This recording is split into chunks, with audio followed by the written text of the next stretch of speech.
Good morning, everyone, and welcome to our thoughts for this Sunday. To set us in a context, the Israelites had fled from over 400 years of slavery in Egypt, and they'd wandered the desert. Their stay in the wasteland extended when they complained, deliberately disobeyed God, and turned to other idols. But nonetheless, God promises that they will not stay in the desert forever. He will bring them out of Egypt, out of the wilderness, and into a land flowing with milk and honey.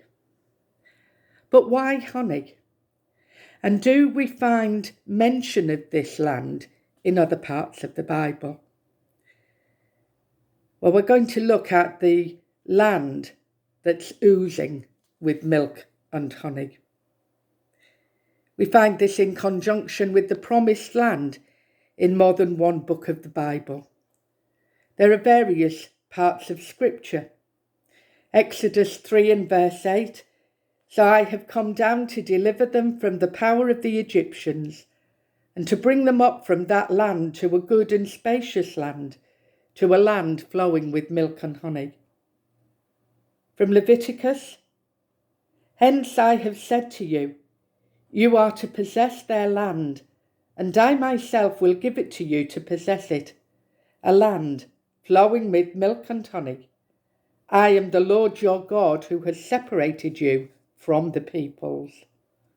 And one other from Numbers, "If the Lord is pleased with us, then he will bring us into this land and give it to us, a land which flows with milk and honey." Well, no doubt this undercurrent of the promised land and the land of milk and honey plays a vital role in the Old Testament. But what did the promised land represent?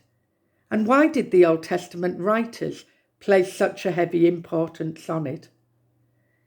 Well, a land promised all the way back in Genesis to Abraham, the land of Canaan, was reserved by God for his people, for the nation of Israel to grow and thrive, with the exception that they uphold their end of the covenant and obey God.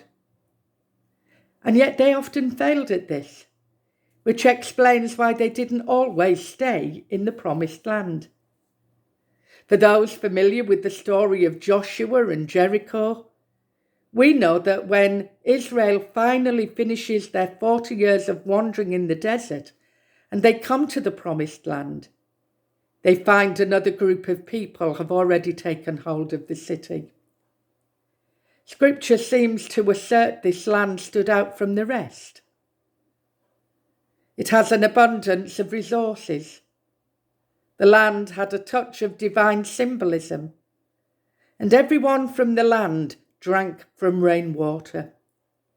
Rain tended to mean divine providence or favour. But what does this have to do with milk and honey? Why does Scripture make mention of those two food items when talking about the promised land? Well, believe it or not, milk and honey isn't just symbolic. Archaeological digs back to 2007 uncovered beehive colonies dating back to the 9th and 10th centuries BC in the Jericho area. So when authors spoke of a land flowing with milk and honey, they did in fact mean it in a literal sense. But did milk and honey symbolically represent anything else. We do know that milk often has ties to fertility, so the milk could point to the abundance of the land. Honey tended to represent delight, joy, sweetness, and pleasure. And this combination could imply that Israel would no longer experience a time of bitterness and barrenness when they entered the Promised Land. But do we know anything else about the Promised Land, other than its ability to overflow with milk and honey? Joshua describes the Promised Land as a place of rest. We know from maps that the Promised Land bordered large bodies of water and land. Aside from this, Scripture doesn't dive too greatly into detail about the land, but we can infer from what we have been presented with that it's far better than any place they'd ever lived before. The Israelites would receive rest, abundance, and new life in this land. As the story of Joshua goes, they do manage to reach the Promised Land. They take it over after marching around the city for several days. The walls of Jericho collapsed at the sound of the trumpets. And yet we remember too that the people didn't always stay in the land.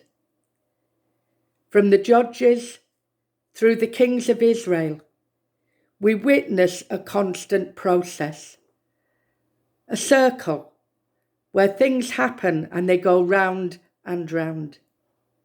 The Israelites disobeyed God. They turned to other idols. Foreigners take over the land. They return to God, and God appoints a ruler to bring them back to him.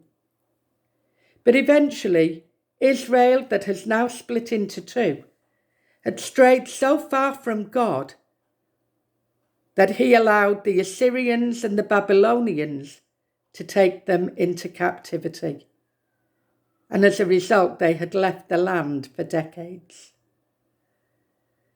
But as we visit Jericho in modern Israel today, the land continues to be a popular tourist destination due to its historical significance. We also see parallels between the old Promised Land and the new heaven and the new earth that's promised to believers in Revelation 21. For now, we wander the wilderness, so to speak. But God has planned a land for us, full of life, abundance, and perhaps even heavenly milk and honey. Because God has set apart the Israelite nation, he also had set apart a bountiful land for them to live and thrive. And yet, because of their disobedience, they didn't always occupy the land. And yet when they did, they experienced the fullness of God's blessings. They ate both of literal and figurative milk and honey. They experienced God's providence through the resources such as rainwater. And in short, they had a land to look forward to. In Egypt, they remembered God's promise to Abraham to make him into a great nation and to provide a place for that nation to grow. We, as Christians, are grafted into the family of God. We also have a promised land to look forward to. As we wander in the wilderness, we can look forward to Jesus' second coming, when he will usher the new heaven and the new earth. We can experience life everlasting in the land that we've waited for so long. Like the Israelites and Abraham, we are travellers, we are sojourners for the time being. But we know that we will not wander forever, and that we have a wonderful promised land to look forward to flowing with milk and honey. May God bless you today, and we look forward to seeing you again soon.